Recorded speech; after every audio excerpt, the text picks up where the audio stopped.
হাতে বল করতে পারা বাংলার সব্যসাচী ক্রিকেটার।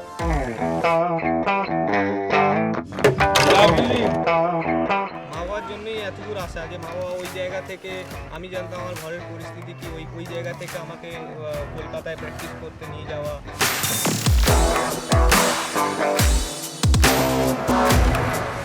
আইপিএলের নিলাম পর্ব, অর্থাৎ মঙ্গলবার দুপুর 2:30 থেকে ভারতীয় সময় সবার চোখ থাকবে টেলিভিশনের পর্দায়। 10টা ফ্র্যাঞ্চাইজি কাকে নিচ্ছে, কার জন্য হিউজ দর হাঁকাচ্ছে, সেই 333 জন যাদের নাম রয়েছে অকশনে, তাদের মধ্যে একজন রয়েছে বাংলার কৌশিক মাইতি। কৌশিক মাইতির বিশেষত্ব বাকি 332 জনের থেকে আলাদা। কি জানেন? কৌশিক মাইতি দু হাতেই বল করতে পারে, বাঁ হাতি তো স্পিন করতেই পারে, প্রয়োজনে ডান হাতেও স্পিন করে। এবং শুধু তাই নয়, দু হাতে বল করে উইকেটও নিয়েছে। বিজয় হাজারে ট্রফিতে বাংলার হয়ে তার ডেবিউ হয়, মুস্তাক আলীতেও সে খেলেছে, সেখানেও উইকেট পেয়েছে, পারফর্ম করেছে। বিজয় হাজারেতে পাঞ্জাবের এগেনস্টে ডান হাতে 1 উইকেট আর বাঁ হাতে 2 উইকেট। রাজস্থানে ক্যাম্পে সুযোগ পেয়েছে এবং তারপরেই দিল্লির ক্যাম্পে সৌরভ পন্টিংয়ের সঙ্গে ক্লাস করার অভিজ্ঞতা। কৌশিক মাইতি কি দল পাবে? সময়ে বলবে। তবে কৌশিক মাইতির বিশেষত্বটা, বা কৌশিক মাইতি কী করে দু হাতে বল করে ভাবতে পারছেন?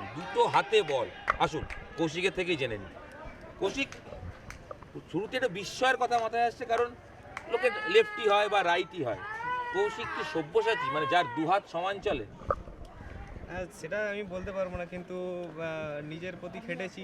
প্রথমে লেফট হ্যান্ড স্পিন করতাম, তো নিজের প্রতি খেটে এটা নিজেকে বানিয়েছি যে দুটো করতে হবে। কিছু মডার্ন যুগ ক্রিকেটে কিছু একটা নতুন চাই, তো ওটাই আনার চেষ্টা। যে আমাদের মেন বেসিক্যালি যে ইন্ডিভিজুয়ালি যদি বলো, তো আমাকে নিজে খেলতে হবে। প্লেইং ইলেভেনে আমি কী করে জায়গা পেতে পারবো, তো সেটার জন্যই নিজেকে এটা তৈরি করা। আর এটাতে টিমেরও অ্যাডভান্টেজ হয় যে রাইটি লেফটি যদি আমি দুটোই বল করতে পারি, তো যখন লেফটি আসবে তখন রাইট আর্ম স্পিন আমার বেটার হবে, যখন রাইটি আসবে তখন লেফট আর্ম স্পিন আমি করতে পারবো। তো টিমেরও অ্যাডভান্টেজ, আমারও অ্যাডভান্টেজ, আমি উইকেট বেশি পাবো এটা করতে পারলে। এই যে 2 হাতে বল করতে পারা, সাধারণত লোকে 2 হাত যার সমান চলে তাকে সব্যসাচী বলে। তো কৌশিক কবে থেকে মনে হলো যে, কৌশিক নিজে বলছে সে বাঁ হাতে স্পিনই শুরু করেছিল, লেফট আর্ম স্পিন, পরে ডান হাতে অফ স্পিনটা স্টার্ট করে। এটা কবে থেকে মনে হলো যে 2 হাতে বল করতে হবে, বা 2 হাতে আমি বল করতে পারি? একই জোর 2 হাতেই রয়েছে। ছোটোবেলা থেকেই জোর ছিল, বাট কিছু টেকনিকে ইস্যুস ছিল, ডান হাতে একটু ছোড়া হয়ে যেত কিংবা কিছু প্রবলেম ছিল। তো সেটা 17-18 বছর বয়সে গিয়ে আমি বুঝতে পারি যে এটা বেটার কি ডান হাতে বল করা। তো সেখান থেকে আর কিছু না, ক্লাব ক্রিকেটে একটু এক্সপেরিমেন্ট করা নিজেকে নিয়ে, যে আমি অস্পিন করতে পারি। আর এটা বেশি বিলিভ করছি যে অস্পিনটা আমি ভালো করছি। আমার সিনিয়রও অনেক আছে যে আমার সাপোর্ট করেছে, অনেক সিনিয়র, যেমন কোচও আছে, দেবং স্যার আছে, লক্ষ্মীদা আছে, হ্যাঁ, সবাই আমাকে সাপোর্ট করেছে এই বিষয়ে। তো কৌশিক, যেটা কথা বলবো আমরা এই কৌশিকের 2টো বলের বিশেষত্ব নিয়ে কথা বলবো। তার আগে জানতে চাই, আইপিএল অকশন অলরেডি 2টো টিমে ট্রায়াল দেওয়া হয়ে গেছে। কেকেআরও ডাক এসেছিল, ট্রায়াল হয়নি। তো কীরকম ট্রায়াল পর্বটা গেল? ট্রায়াল পর্ব মোটামুটি আমার ভালোই গেছে। কেকেআরে আমি ট্রায়াল দিতে পারিনি, কারণ বিজয় হাজারে ক্যাম্প চলছিল। আর তোমার হচ্ছে রাজস্থান রয়্যালসে গেছিলাম, রাজস্থান রয়্যালে একটা ম্যাচে 4টে উইকেট পেয়েছিলাম। আর দিল্লির ক্যাম্পে তো ভালোই বল হয়েছে, ম্যাচ প্র্যাকটিসও ভালো হয়েছে, ম্যাচ সিমুলেশন টাইপের হয়েছিল, ওখানেও ভালো হয়েছে। তো পন্টিং স্যার আর সৌরভ স্যার অনেক আমার সাথে কথা এটাই তো জানতে চাইবো। সৌরভ গঙ্গোপাধ্যায় আর রিকি পন্টিং, একজন রানার সৌরভ গঙ্গোপাধ্যায় আর অন্যজন অবশ্যই বিশ্বকাপ জয়ী অধিনায়ক। তো এই 2 ক্যাপ্টেন, 2 মেন্টারের সঙ্গে কাজ করার এক্সপিরিয়েন্স কি শেখা গেল? সেরকম কিছু বলেনি, আমাকে বললো যে এটা কন্টিনিউ করতে, আমি এটা ভালো করছি, তো এটা যেন আগে কন্টিনিউ হয়। তো পন্টিং স্যারও এটা বললো যে এটা তোমার বেটার হচ্ছে। তো পন্টিং স্যার এটাও বললো যে আমার অফ-স্পিনটা অনেকটা বেটার লেফট হ্যান্ড স্পিনের থেকে। তো ওই নিয়ে জাস্ট চলছে। এর আগে কেউ এই 2 হাতে বল করার, অনেকে আছে ঠিকই, কিন্তু কাউকে চেনা আছে বা যার থেকে পরামর্শ নেওয়ার? না, মনে হয়েছিল যে টিমে সার্ভাইভ করতে গেলে, সুযোগ পেতে গেলে এক্সট্রা কিছু করতে হবে, তাই 2টো হাতেই করবো? না, আমার কাউকে দেখে ওরকম কিছু আসেনি, বাট আমার নিজে থেকেই এটা এসছে যে টিমে সুযোগ পেতে গেলে কিছু একটা নতুনত্ব কিছু করা দরকার। কারণ শুধু লেফট হ্যান্ড স্পিন দিয়ে আর ব্যাটিং দিয়ে টিমে হয়তো সেই জায়গা আমার হচ্ছিল না। তো ওটাই এক্সপেরিমেন্ট করে বসানো, প্র্যাকটিস করা। তো থ্যাংক ইউ এলআরএস বাংলা কি আমাকে এই জায়গায় দিয়েছে যে আমি যাতে এতটা খাটতে পারি, এতটা যখনই টাইম চাই তখনই আমাকে টাইম দেয় সবাই। পান মশলার দোকান, সেই দোকান, 2 ভাইয়ের সংসার, খুব কষ্ট করে উঠে আসা। কতটা টাফ ছিল কৌশিক এই ক্রিকেট খেলাটা?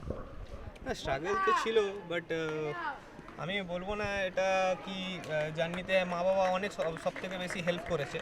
তো মা বাবার জন্যই এত দূর আসা, যে মা বাবা ওই জায়গা থেকে, আমি জানতাম আমার ঘরের পরিস্থিতি কি, ওই জায়গা থেকে আমাকে কলকাতায় প্র্যাকটিস করতে নিয়ে যাওয়া, হ্যাঁ, এসে আবার সেই দোকানে বসা, আমাকে সেই মতন আমার যেটুকুনি দরকার ছিল ক্রিকেটের ব্যাট যত দরকার ছিল ততটা বাবা করেছে। তারপরে আমাকে সম্বরণ স্যারও টেক কেয়ার করেছে যে সব কিছু দিয়ে। বা এখনও অবস্থা আমি বলবো না অতটা ভালো, বাট মোটামুটি ভালো হয়েছে। এখন আমাকে লক্ষ্মীদাও এখন অনেক কিছু টেক কেয়ার করছে, যেরকম যে যা আমার দরকার হয়, ব্যাট ভালো ব্যাট কিংবা গ্লাভস, তো লক্ষ্মীদাই এখন সেটা দেখছে। আর মা বাবা ছাড়া ইটস ইম্পসিবল। কৌশিক, এই যে লড়াইটা একদম কষ্ট করে বড় হওয়ার এবং দারিদ্রতার সঙ্গে লড়াই করতে করতে ক্রিকেট মাঠে সার্ভাইভ করা, এটা অবশ্যই অনেকের ইন্সপিরেশন হবে। কোনো স্টোরি আছে যেটা কেউ জানে না, হয়তো এই উঠে আসা লড়াইয়ে খুব টাফ গেছে, এরকম কোনো গল্প? টাফ গেছে, তখন 16-এর ট্রায়াল চলতো, তো আমি সেই বছর আন্ডার-14-এ হাইস্ট উইকেট টেকার হয়েছিলাম, আর রানও করেছিলাম, সেকেন্ড হাইস্ট রান গেটার ছিলাম হয়তো। তো আমার বয়সটা অনেকটাই, মানে আন্ডার-14 খেলেছিলাম, তো 16-এর ট্রায়াল দিতে গেছিলাম। তো ওই টাইমটায় আমার খুব মানে লেগেছিলো যে তখনও ফ্যামিলি খুব একটা ভালো অবস্থায় ছিল না। তো বাবা ওই টাইমে আমাকে নিয়ে গিয়ে আমাকে মানে আমাদের হয়তো 2:30 থেকে ট্রায়াল ছিল, 2:30 থেকে 5টা, তারপর আমরা খুব বৃষ্টি হচ্ছিল, তো আমরা সেদিন আর মানে বাস ফাস কিছু চলছিল না। তো ওই ইডেন থেকে বাড়ি আসা অবধি মানে 1 হাঁটু জল পেরিয়ে, পুরো ভিজে 1 হাঁটু জল পেরিয়ে হেঁটে আসা বাড়ি, কারণ অতটাও ছিল না যে কোনো ট্যাক্সি করে বাড়ি চলে আসি কিংবা কিছু বাস ফাস বন্ধ যাওয়া। পরের দিন আবার ট্রায়ালে গেছি, বাবা আবার আমার সঙ্গে গেছে ওই বৃষ্টিতে ভিজে। কিট ভিজে গেছিলো, তো সব অনেক বন্ধুরা ছিল যে আমাকে হেল্প করে দিয়েছিল সেই টাইমে, গেঞ্জি প্যান্টও ভিজে গেছিলো। তো মানে আমার বন্ধুরাও আছে যে আমাকে হেল্প করেছে এখানে আসতে, বাবা মা তো আছেই, তার সাথে দাদাও আছে, দাদা আগে ক্রিকেট খেলতো, দাদাকে দেখেই শেখা মাঠে যাওয়া। তো কি মনে হচ্ছে কৌশিক, টিম পাওয়ার ব্যাপারে কতটা আশাবাদী? কারণ অলরেডি দুটো টিমের ট্রায়াল হয়ে গেছে। কি মনে হয় এই দুহাতি বোলারের নিজের কি এক্সপেকটেশন আছে? যদি নাও হয় সেটাও তো ভাবনা, কিন্তু আইপিএল অকশন নিয়ে কি ভাবনা? দুপুরবেলা মঙ্গলবার কি টিভির সামনে বসা হবে? না, প্র্যাকটিসে প্র্যাকটিস করতে থাকবো অবভিয়াসলি, এবার দেখা যাক কি হয়। যদি খবর হয় তো খবর তো চলেই আসবে এখানে যে হ্যাঁ তোর হয়ে গেছে, আর যদি না হয় তো আরও এই বছরটা আরও ওরকমভাবে খাটবো যাতে নেক্সট ইয়ার যাতে হয়ে যায়। তো যেখানে ভুল হচ্ছে কিংবা কিছু হচ্ছে সেইগুলো জায়গাগুলো রিকভার করার চেষ্টা করব। আর যদি পছন্দের টিম জিজ্ঞেস করি কৌশিককে, কোন টিমে কৌশিক এই 10 জন ফ্র্যাঞ্চাইজির মধ্যে সবচেয়ে পছন্দের টিম কে? চেন্নাই তো ট্রায়ালই দেওয়া হয়নি। ট্রায়াল দেওয়া হয়নি, যদি ওরা ভিডিও দেখে থাকে, কারণ ভিডিও অনেক উঠেছে, অনেক ভিডিও দেখেছে, সব অনেক ফ্র্যাঞ্চাইজি ভিডিও দেখেছে। যেরকম কেকেআর মানে আমাকে জাস্ট ডেকেছে, কেকেআর হয়তো কিছু দেখেনি, হয়তো ভিডিও দেখেই ডেকেছিল। যদি চেন্নাই হয় তো চেন্নাই।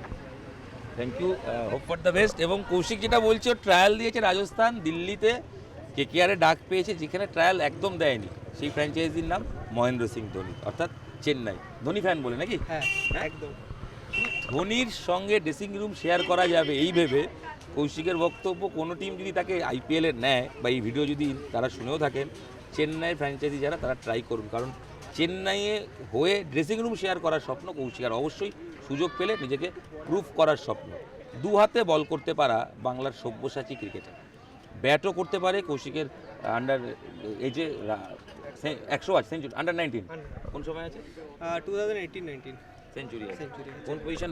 ব্যাটটা আছে, ব্যাট কৌশিক কোন হাতে করে, এটা খুব ইম্পর্টেন্ট।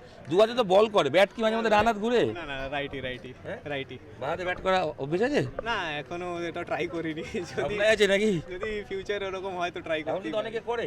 হ্যাঁ করে, এখন সুইচ হিট সবাই সব ওয়ার্নার, ম্যাক্সওয়েল, অনেকেই কিন্তু হাত বদলে ব্যাট করে অনেক সময় করে, ওদেরকে দেখে ইন্সপিরেশন আছে যে যদি ফিউচারে যদি আমার যদি ওরকম কিছু ট্যালেন্ট থাকে অবশ্যই আমি ট্রাই করব। একদমই বাংলা ক্রিকেটের সব্যসাচী, যার দু হাত সমান চলে, দু হাতে বল ঘোরাতে পারে। কৌশিকের আইপিএলে নাম রয়েছে, আইপিএল অকশনে তার একদম ন্যূনতম বেস্ট প্রাইস যেটা 20 লাখ টাকা। 20 লাখ টাকার ক্যাটাগরিতে কৌশিক রয়েছে। কোনো ফ্র্যাঞ্চাইজি তাকে নেয় কি না সময় বলবে, তবে ফ্র্যাঞ্চাইজিতে সুযোগ পাক বা না পাক, দু হাতে বল করার ক্ষমতা কৌশিককে সবার থেকে আলাদা করে দিচ্ছে, এটা নিঃসন্দেহে বলা যায়।